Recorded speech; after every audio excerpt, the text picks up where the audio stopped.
Hello, my friends. It's a Toe Man once again. I want to talk to you about content creators in the hobby. Now, previously, there was a lot of people that were into MetaZoo. There was a lot of content creators, and a lot of them were really good, and a lot of them also were kind of positive to the point that it was almost toxic. And a lot of people are going to start coming back into MetaZoo, and we shouldn't gatekeep and stop people from coming in who are really interested in it, especially if they're looking into collecting or learning about or teaching MetaZoo to other people or teaching gameplay. That's all really cool. But there's a lot of people who also just fed off of the hobby and kind of just took and took and took. So it really just should cautious you on some of these people are going to be coming back into MetaZoo knowing that there's money to be made and there's people to take advantage of. Myself, I can't fake my enthusiasm, right? I work in a very small range of emotion unless I'm really agitated.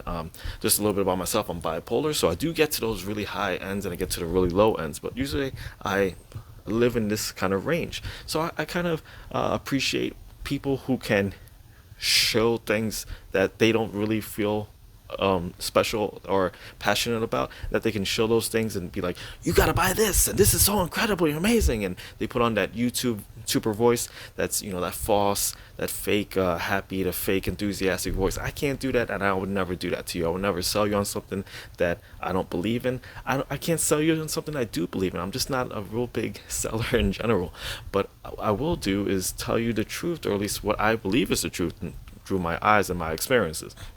Now, a lot of people were making a lot of money off of MetaZoo, and they were pumping the stuff out and saying everything was okay, even though things weren't. I don't believe a lot of those issues will occur in Meta 2 because it's actually a legitimate company. It's actually formed by people who are business people, business minded, who are looking to grow this not just for a quick buck, but to do this long term. So a lot of these issues I feel might not come up, but it's good just to talk about them.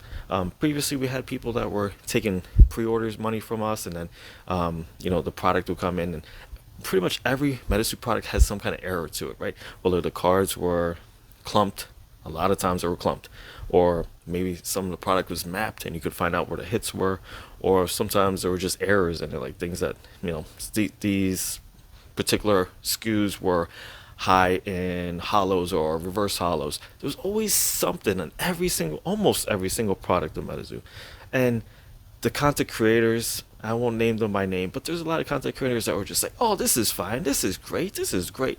And really, you weren't getting your money's worth out of the product. And I don't think that's really fair. It's not fair for you as a consumer. It's not fair for the hobby, because people who will look at us from the outside will look like, these guys are a cult. And that's the last thing we really want to do, is have people from the outside looking in and looking down upon us as a hobby. I mean, it's cool if people don't want to join us, but for us to look like less than everybody else is really bad luck. And for Meta 2 coming out, it's a great opportunity for us to kind of start anew and kind of push away maybe the people that are ultra negative, especially the people who have alt accounts, like 2 or 3 alt accounts that just go on all the YouTubers' accounts and just say the same thing over and over again, and then they go to Whatnot and they go to all the Discords and say the exact same thing. Let's try to block those people from our lives. You know who they are, and we know who you are too. So maybe we should start with that. Then maybe we could start off on after that. Then talking about how much things should cost, what things are coming out that aren't really up to par, and talking about it, in a very professional and critical manner, sure, but in a professional manner, not in this stuff sucks or this is not what I want it to be. Let's talk like human beings, like intelligent, professional, mature human beings, and say, hey, this is lackluster, maybe we shouldn't buy this. Hey guys, I just saw this in this pack. All the packs are reverse hollows and all of this. Just a cautionary tale to those who are purchasing it. Rather than going on all these and going on rants and going on venting and going on diatribes of just info dumps.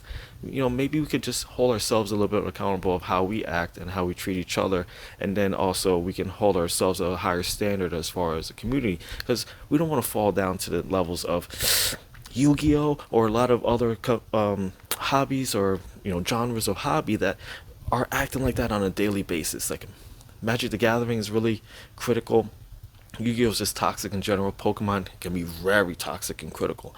We should hold ourselves at a higher standards, not to look down upon them, but to look proudly at what we have as a community and say we look out for each other. We don't falsely sell each other on things, and we don't let content creators who come in with an agenda, with a very purposeful way of looking at things to try to take a dollar out of us and then dip as soon as it doesn't work for us. And this works the same for comic books, because there's a lot of same people doing that lost money a couple years ago and are coming back in and trying to make money and trying to get you to subscribe to their Patreon when they're not even putting out weekly videos. They want you to subscribe to their Patreon so that they can afford to put videos on for the community, so then they can make their videos, make money for themselves.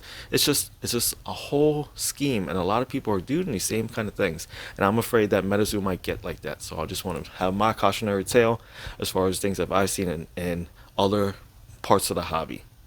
I don't make a dime off of this. I used to sell on Whatnot. I don't really do that anymore. If I do sell on Whatnot, 99% of the time I take that money and I donate to local charity. The charity is called Laughing at My Nightmare. There's a gentleman, Shane Burkall, who has SMA, a rare disease that my wife also has, and he gives back 100% of those funds back to people who are having medicals or disabilities or mental disabilities, physical. They give back to the community and I give back to them. So that's what I would do. I don't take money off of this. I don't make money off the videos. I don't invest money into these. Obviously, I'm working with a very shoddy process here, but I'm trying to give you my fair knowledge of what I know so I could protect you and we can live on with this hobby for years and years to come. I want to pass this on to my daughter and hopefully for future generations so that we can continue to do this and not be looked at as a lesser than other hobbies. All right, y'all, that is my tirade, I guess. This is my info dump. So please, just be cautious of other people and think about what's the ulterior motive on these videos that they're putting out. Are they putting that out there because they believe that, or somebody feeding them something, or they have ulterior motives, or are they trying to get something out of me? Always have that in the back of your mind. All right, y'all, thank you for watching. Peace.